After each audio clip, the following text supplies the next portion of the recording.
Hi guys, and welcome back to the channel. Today I've got another review for you, and it's from a brand that I've actually recently really become a big fan of, and that's due to a subscriber who sent me one of these to review. Now the same subscriber has lent me another watch. It is this really gorgeous Orient Sun and Moon version 3. It's an absolutely gorgeous watch, and Dan, thank you very much for sending me this one in to review. I really appreciate it, mate. This is otherwise known by a very long model number. It's the FAK 00005D0. Now, I actually had to write that down so I remembered it.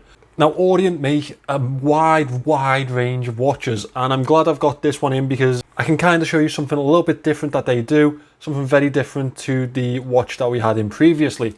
So, my name's Jason, I'm your watch guy today. Let's turn this camera around and do this review. So this is the Orient Sun and Moon version 3. Now I really do like this watch, it's a gorgeous looking watch. Now let me get it off this cushion and we will go into the dimensions of it. So this is 42.5 millimeters in diameter, that's why I had it on the calipers. It is 14 millimeters thick, and lug to lug it comes in at 50 millimeters. Now that's on the upper end of my wearable size, I believe. The lugs are 22 millimeters. I do think it's slightly out of my wearability range for a long period of time. For a few hours at a time, it's fine, but wearing it day in, day out, I don't think I'd be able to do it. I think it'd be much more suited to someone with slightly bigger wrists than mine. Mine are 6.2 inches for reference. This is packed with Orient's F6B24 movement. Orient do make in-house movements. Very good, very accurate movement. It is a hand winding and hacking movement also. Now as you can see, it is a very good looking piece. Orient really do well with their dials, I think. Now as we look at the case, it is a stainless steel casing. It has a high polish finish throughout. There's slight ledges to these lugs, little cutouts if you will. I think that gives a nice little effect to the case. Otherwise really simple designed case, but that is a little bit of flair, I think. A nice subtle piece of 3D design on it.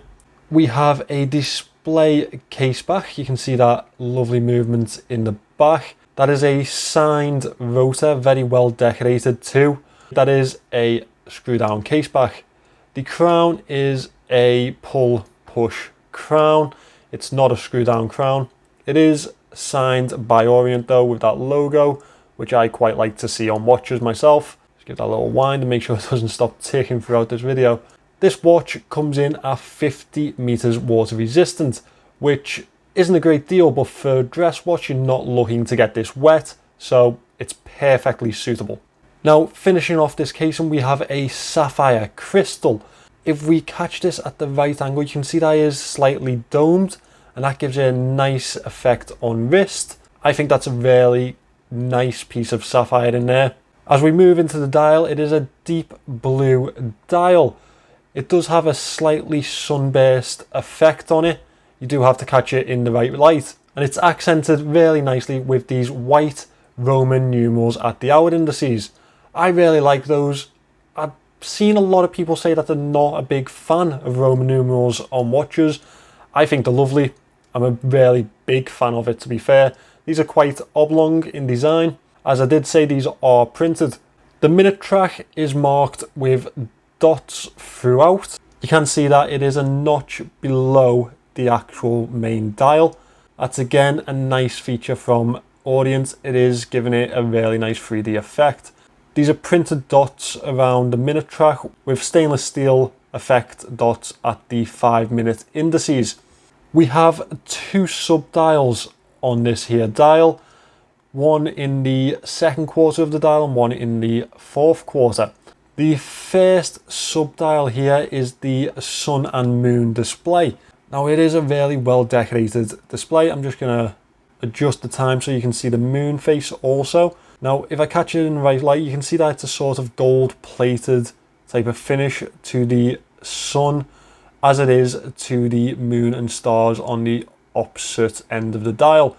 Now it's not a moon phase, it is a sun and moon dial, but it is a really nice feature to this watch. That has nice decorated screws at either side to give the effect that it is screwed in.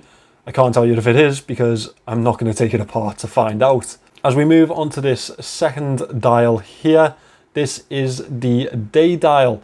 That again is really nicely done. The days are printed in white, which makes it very legible. We have this white hand here also, which flows with the rest of the design. It does have a really nice effect on the center of the dial. It's sort of like you'd find in a cocktail time, that type of dial. Very nicely decorated and stands out on the rest of the dial. The last complication to this dial is the date window. Now that is a sort of rectangular curved window which displays 3 dates at a time. I'll just flick this round so it goes to the actual intended date. So as you can see there, we have the 9, 8 and 7 with the little triangle arrow here at the top pointing to the 8, indicating the date. Again, that is a nice feature to this dial. I'm quite glad that they didn't colour match the date wheel because I think it stands out quite nicely. Now throughout this dial we have different levels, as we did in the last Orient that I reviewed. I think one of Orient's real big strengths is the dials that they produce. I think they're absolutely lovely. I think they put a lot of work into them. As you can see here, the date window, it is notched below. Multiple levels to the sub dials also, as well as the dial itself. The Orient automatic logo finishes off this dial. It is finished in a metallic type of finish, which again is very nice. It does stand out on dial, and I think they've done well to fit that in a place that doesn't detract from the rest of the design. Just below the 6 here, I hope you can see that, we have movement Japan, obviously signifying that this is a Japanese movement, and the rest of the references there. The handset is very legible, really crisp white handset. It plays to the dial and the rest of the design really well. The hour and minute hand are a leaf style with this sort of Breguet second hand, kind of pencil style Breguet. I hope I'm saying that right or pronouncing that right. It is a really lovely handset and I think it's very elegant and well done. Very well selected by Orient. Now as we move around the band of this watch, it is a blue leather band with really nice stitching. It's actually a good quality leather. Obviously has the Orient logo inside here with genuine leather over the other side. I believe they would be a model type of number for the band itself. As I say, this is a really good quality leather band. Deploy this. It has a milled deployment clasp, which will aid in the lifespan of this band. As we move to the clasp here, double pushes either side and the Orient logo is printed to the clasp. Now I'm going to pop this watch on wrist for you so you can see what it looks like whilst being worn. And after that we are going to get into the Moans section, and there are a couple of things that you are going to want to see in there.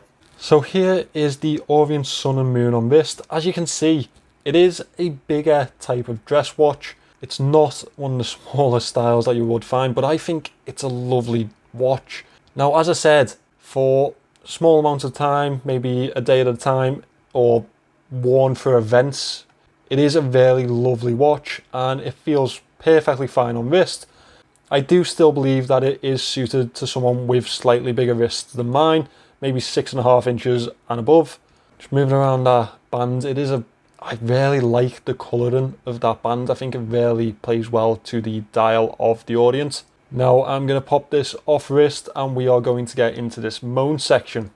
So, as I said, this is a lovely watch and I actually, straight out of the box, I was a big fan of it. I thought this is absolutely gorgeous and I couldn't wait to get it on wrist and keep it on wrist for a week or so to get this review done. I thought this was going to be a really pleasant wear. So my Moans for this are actually quite limited, but they aren't really small Moans. I'm going to first move this handset around again so you can see the first one that I'm going to point out. It's the print of the Tuesday. Now I understand why they've put it there. It's just kind of annoying. And I think that's probably my OCD. I just don't like it being there. I think it should be with the rest of the dial. Maybe other people will like it. Maybe other people will think it's a little bit quirky. Not my taste, unfortunately. But for the rest of the dial, I think it's absolutely stunning. If that was the only thing that I didn't like about the watch, I think it'd be, what, a 9 out of 10? Unfortunately though, it's not the last thing. As I move around the watch, now I've complimented this band because the leather on it is actually quite nice. I think it's a good quality, but it's a really hard wear for me. I couldn't keep it on wrist for more than a day at a time, and I'd have to take it off and let my wrist breathe a little bit. And it's not really down to the leather, I don't believe. I think it's more down to this deployment clasp. I think the issue is that this here curves around and digs into my wrist. Because I've got it on one of the more tight settings, I've got one notch left. It really digs to the wrist and doesn't fit well to my wrist. It leaves a massive indent. Unfortunately, the band, or more so the deployment clasp here, really does let this watch down. Dan passed it to me and he messaged me later on and he was like, what do you think of the watch? I think it's gorgeous and I'm really looking forward to reviewing it. He said, it is a lovely watch, but the band really lets it down. And I didn't know what he meant at that time because I'd only had it on wrist for short amounts of time. And he said he was thinking of replacing it. I said, I think you definitely want to keep the blue band. Plays with the watch really well. And he said, no, I want a blue band. I just want a different one. I want something more comfortable. He also said he wouldn't mind me swapping it onto something different to wear because he knows that it's not the most comfortable. And after a day or so, I completely 100% understood what he meant. And Dan, you were right, bud. This is going to be an absolutely stunning watch once you replace that band. It's just a shame that Orient didn't pick up on it themselves. So guys, that is my review of the Orient Sun and Moon version 3. I think it's gorgeous. It is a really gorgeous watch. I would definitely advise swapping the band on it once you got one, but otherwise this is a brilliant dress watch, and I think a lot of people really would enjoy having one of these in their collection. Now in the review I didn't pick up on the price of these. At the moment they are available on Amazon for £200 on the dot. If you wanted to pick one of them up, I have an affiliate link in the description. That's an affiliate link to Amazon. Obviously, if you use it, I get a little bit of a kickback. I'd appreciate that. I would also advise, though, looking for the best deal that you can possibly get. I mean, that's what I'd do myself. So, yeah. Thank you for watching this video, guys. Please do subscribe. I'm almost at the 400 subscriber mark. And obviously, we're pushing towards that 500 mark. I am going to release a nice special review of a Amiga Speedmaster once I get to 500 subscribers. So please keep pushing me up there. There are plenty of reviews to come. I am a little bit backlogged. I took almost a week off doing any videos. I was a little bit sick and sorry about that, but I am back in full swing now, 3 videos a week. So obviously I will see you in the next one.